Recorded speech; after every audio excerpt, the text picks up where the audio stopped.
కాకినాడ జిల్లా ప్రతిపాడు నియోజకవర్గం గిరిజన గ్రామాల్లో పులి సంచరిస్తుండటంతో గ్రామస్తులు తీవ్ర భయాందోళనకు గురవుతున్నారని వైసీపీ నాయకుడు వైసీపీ నరసాపురం పార్లమెంట్ పరిశీలకులు ముదునూరి మురళీకృష్ణరాజు ఆవేదన వ్యక్తం చేశారు. ఈ సందర్భంగా ఆయన మీడియాతో మాట్లాడుతూ అటవీ ప్రాంతాలకు ఆనుకుని ఉన్న గిరిజన గ్రామాల్లో గత కొన్ని రోజులుగా పులి సంచరిస్తుండటంతో ప్రజలు రాత్రివేళ బయటకు రావడానికి పొలాల్లోకి వెళ్లడానికి భయపడుతున్న పరిస్థితి నెలకొందన్నారు. ఈ నేపథ్యంలో రాష్ట్ర డిప్యూటీ సీఎం పవన్ కళ్యాణ్ వెంటనే స్పందించి అటవీ శాఖ అధికారులతో మాట్లాడి కేంద్ర రాష్ట్ర బలగాలను దించి పులిని వెంటనే బంధించి సురక్షిత అటవీ ప్రాంతాలకు తరలించేలా చర్యలు తీసుకోవాలని ఆయన డిమాండ్ చేశారు. అలాగే పులి సంచారం కారణంగా పనులు లేక ఎక్కడికి వెళ్లలేక ఇబ్బందులు ఎదుర్కొంటున్న గిరిజన గ్రామాల ప్రజలకు ప్రభుత్వం తక్షణ సాయం అందించాలని ఆయన కోరారు.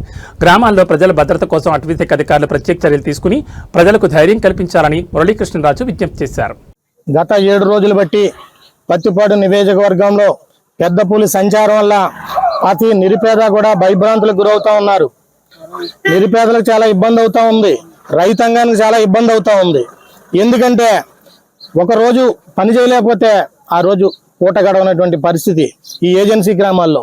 గత 7 రోజులు బట్టి కూడా ఈ పులి గురించి అదిగో పులి ఇదిగో పులి అంట ఈ ప్రభుత్వం అరకొరగా ఎంప్లాయ్ పెట్టి రెవెన్యూ కానివ్వండి, పోలీసుని కానివ్వండి, ఫారెస్ట్ని కానివ్వండి ఒక స్థాయిలో పెట్టకుండా తూతూ మంత్రంగా పెట్టి ఇక్కడ ప్రజల భయభ్రాంతులకు గురి చేసేలాగా చేస్తా ఉన్నారు.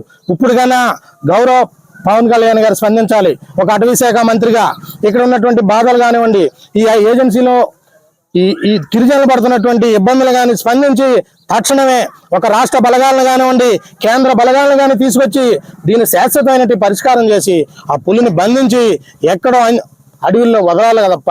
ఇలా మీరు 10 మందినో 5 మందినో పెట్టి ఏ రోజు ఇక్కడ ఉంది అక్కడ ఉందని కూడా మీరు పబ్బం గడుపుతా ఉన్నారు. ఇది కరెక్ట్ కాదు. ఈ ఏరియాలో ఉందని తెలుసు, మీకు దానికి జియో ట్యాగ్ ఉంది, ఎక్కడుందో తెలుసున్నా కూడా మీరు నిమ్మక నీరెత్తినట్టు వ్యవహరిస్తున్నారు తప్ప దీన్ని సీరియస్ గా తీసుకోలేదని ఇక్కడ ప్రజలందరూ కూడా వాపోతా ఉన్నారు. ఇప్పటికైనా స్పందించాలి డిప్యూటీ సీఎం గారు. స్పందించి ఇక్కడ ప్రజలకు ఇబ్బంది కలగకుండా ఒక భారీ స్థాయి బలగాలను దింపి దీన్ని ఎక్కడికో తరలించాలి తప్ప గత చాలా ఇబ్బంది పడే పరిస్థితి. ఇప్పటికన్నా ఈ గిరిజనులకు కానివ్వండి, ఇక్కడ ఉన్నటువంటి ప్రాంతాలకు కానివ్వండి, ఈ 10 రోజులు బట్టి వీళ్ళు పనులకు వెళ్ళాక బతకడానికి కూడా అల్లాడిపోతున్నారు. వీళ్ళందరికీ కూడా మీరు తక్షణ సాయంగా ఏదో రైస్ కానివ్వండి, లేకపోతే ఏదో కొంత సాయం చేస్తే వాళ్ళు సంతోషంగా ఉంటారు మీ ప్రభుత్వం తరఫున. అంతేగాని పశువులు ఎన్నో తినేసి ఉంది, వాళ్ళందరికీ కూడా పశువులకు కూడా ప్రభుత్వం నష్టపరిహారం చెల్లించాలి తప్ప మీరు కాలయాపన చేస్తా ఏదో 10 మందితోటి 5 మందితోటి ఇలా లోపల ఉండండి అలా లోపల ఉండండి కరెక్ట్ కాదు. ఇది మీకు భావ్యం కాదు. నిరుపేదలందరికీ కూడా బతకలేనటువంటి పరిస్థితిలో ఉన్నారు. బయటికి వెళ్దామంటే పనులు దొరుకుతలేదు, చేలోకి వెళ్తే ఏ ప్రమాదం జరుగుతుందో తెలుతులేదు. ఏ ప్రమాదం జరిగినా కూడా ప్రభుత్వం బాధ్యత వహించాలి. ఇప్పటికన్నా కూడా మీరు స్పందించి దీన్ని పెద్ద బలగాలు తీసుకొచ్చి ఎక్కడో శాశ్వతమైన పరిష్కారం చేసి ఎక్కడో అడవుల్లో వదలాలి తప్ప ఇలా వదిలేయడం ఈ ప్రభుత్వానికి కరెక్ట్ కాదు. ఇప్పటికన్నా గౌరవ పవన్ కళ్యాణ్ గారు స్పందించాలి. ఒక అటవీ శాఖ మంత్రిగా, ఈ రాష్ట్రానికి డిప్యూటీ సీఎంగా, ఈ ప్రాంతానికి దగ్గరలో ఉన్నటువంటి ఎమ్మెల్యేగా అన్ని రకాలుగానే కూడా మీరు ఇక్కడ మీకు బాధ్యత ఉంది. మీరు ఇప్పటికన్నా స్పందించండి. మీరు స్పందించే ఇది పెద్ద విషయం కాదు. స్పందించకపోతే అమాయకులు తిండి లేనటువంటి పరిస్థితి, ఎవరికి పనులు ఇస్తలేదు, పనులు దొరుకుతలేదు, వాళ్ళకి బతకడానికి దారి లేదు.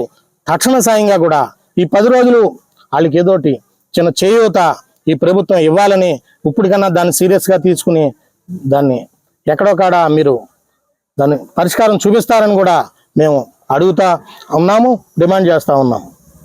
కొత్తపల్లి గ్రామంలో గత 15 రోజుల కిందట ప్రమాదశాత్తు ఒక అమాయకులైనటువంటి నిరుపేదలు, ఒక బలహీన వర్గాలకు చెందినటువంటి వ్యక్తులు ఒక పూట కష్టపడితే కానీ బతకలేనటువంటి చాలా నిరుపేదలైనటువంటి వ్యక్తులు వీళ్ళు 3 ఇళ్ళు, ఈ 3 ఇళ్ళు కూడా ప్రమాదశాత్తు కాలిపోతే ఈ ప్రభుత్వం, తెలుగుదేశం ప్రభుత్వం ఏ విధమైనటువంటి పట్టించుకోకుండా కనీసం వాళ్ళకి తక్షణ సాయంగా కూడా ఏం చేయకుండా 10 కేజీల బియ్యం లోకల్ తహసీల్దారు ఇల్లు ఇచ్చి వెళ్ళిపోవడం తప్ప చాలా దారుణమైనటువంటి పరిస్థితి.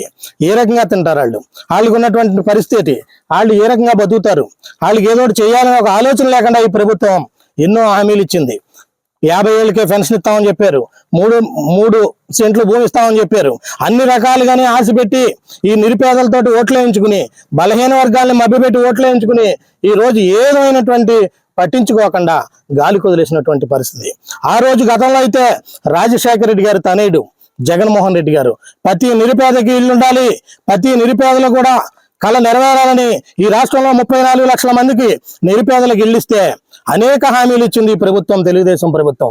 ఏ ఒక్క హామీని అమలు జరపకుండా, కనీసం ఒక నిరుపేదలైనటువంటి జాలి లేకుండా, సిగ్గు లేకుండా, ఏ ఒక్క హామీని అమలు జరపకుండా ఇలాంటి నిరుపేదలను రోడ్డు పాలు చేసినటువంటి పరిస్థితి చాలా దారుణం.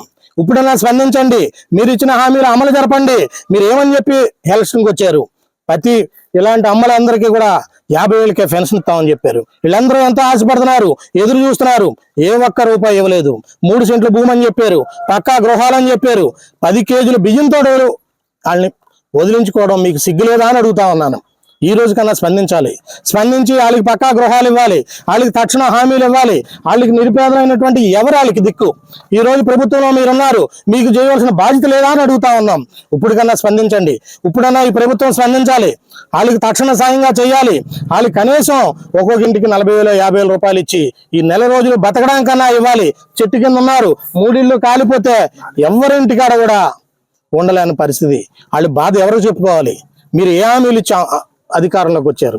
ఈ రోజు కన్నా ఈ రాష్ట్రంలో ప్రతి నిరుపేదకి 3 సెంట్లు భూమి ఇస్తా అన్నారు. అందరికీ మీరు మభ్యపెట్టిన ఇలాంటి అభాగ్యుల కన్నా కూడా స్పందించాలని ఈ ప్రభుత్వాన్ని డిమాండ్ చేస్తా ఉన్నాం.